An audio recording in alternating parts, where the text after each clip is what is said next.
Hey guys, this is OJB with the ventilation shop, and today I am going to be going through a list of shop layout tools that you should get off right the bat. Some of these will overlap with the other tools I had in a video, the first 7 tools a sheet metal worker should get, but let's get into it. So the first tool on my list, guys, is again a 25-foot tape measure. This is pretty standard. You'll be using this shop field, even quoting to get rough measurements. This is pretty universal, right?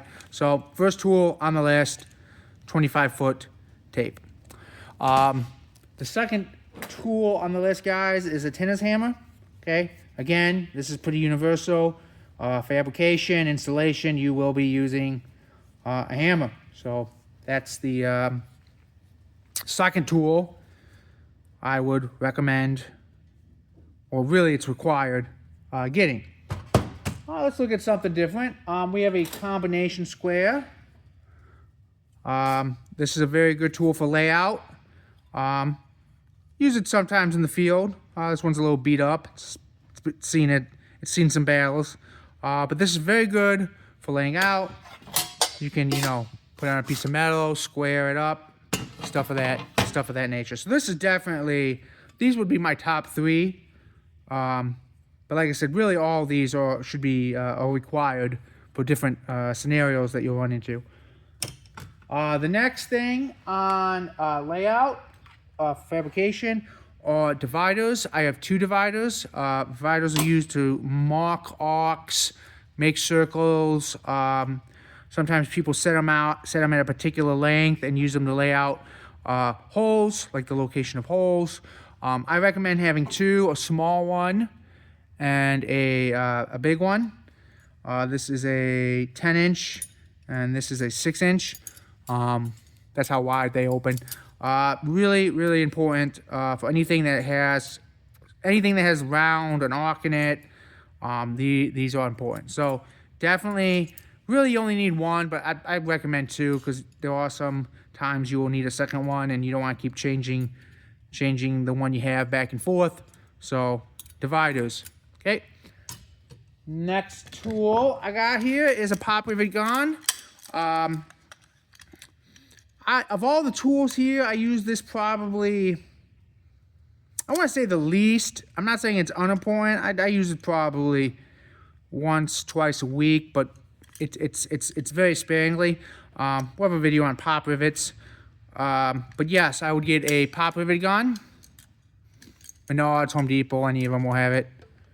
The next tool, this isn't really a tool, guys, like you can buy, but I would find this, if you can see a round bar like this.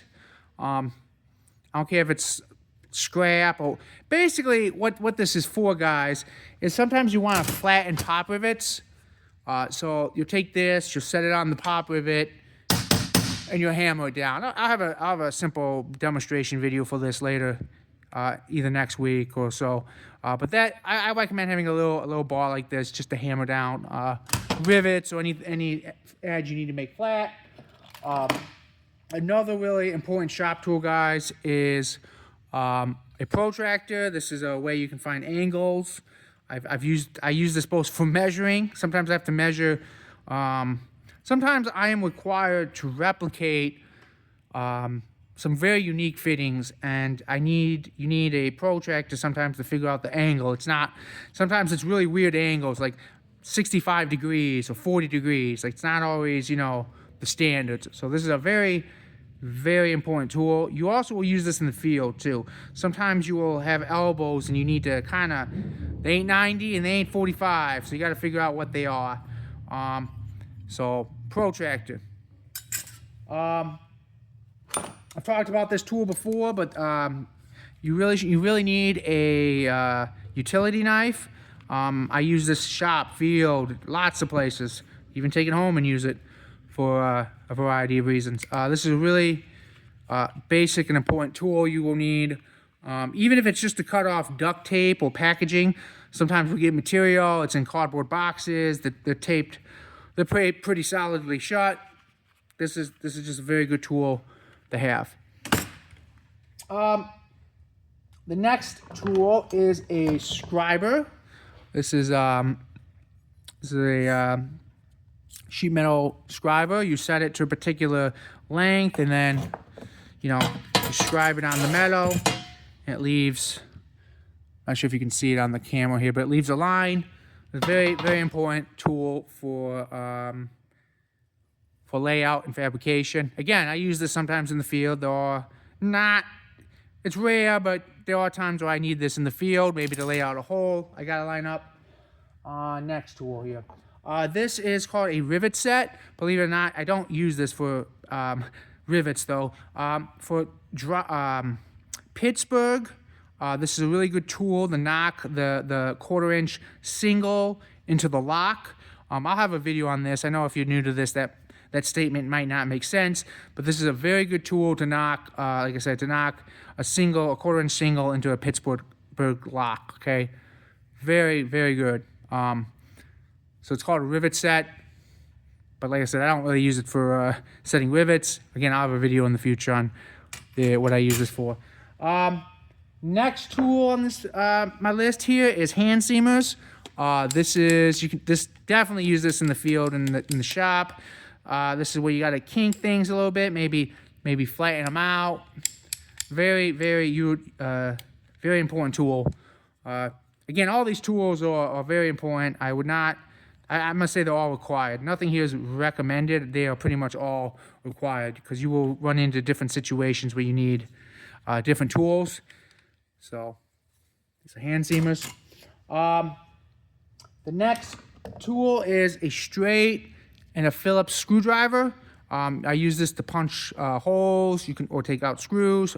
This is, again, take out certain screws you'll have to do. If you do a lot of fabrication, like I said, you might get a part you have to replicate and you have to take it apart. So you might have to unscrew something.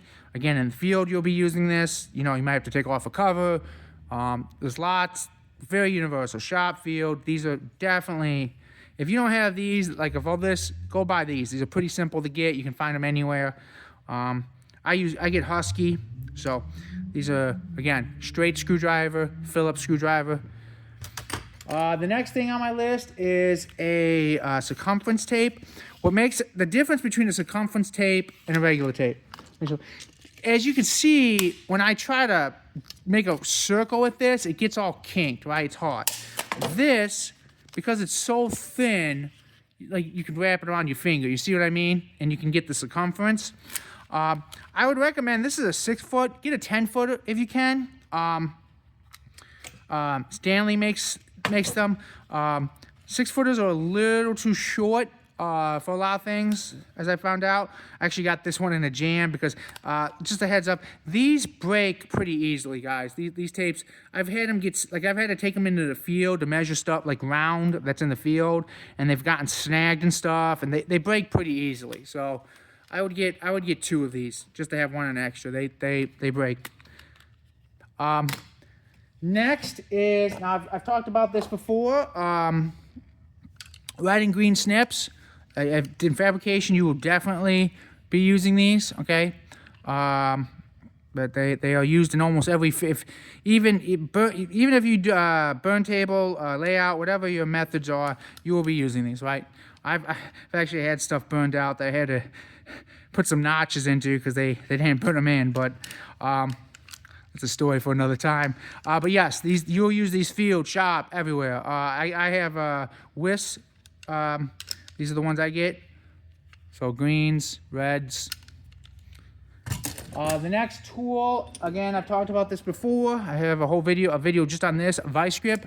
Vise Grip this is one of my favorite tools, man. I use this field, shop, measuring. I use this tool in so many scenarios. This is just a great tool to have. Definitely get it. I have 2. I carry 2 with me. I just love these tools. Next tools on this is a center punch. This is for marking holes. Like if you laid something out, you could,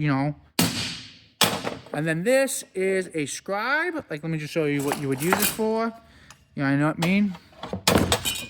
Say, we'll line it up with the mark I just, pricked.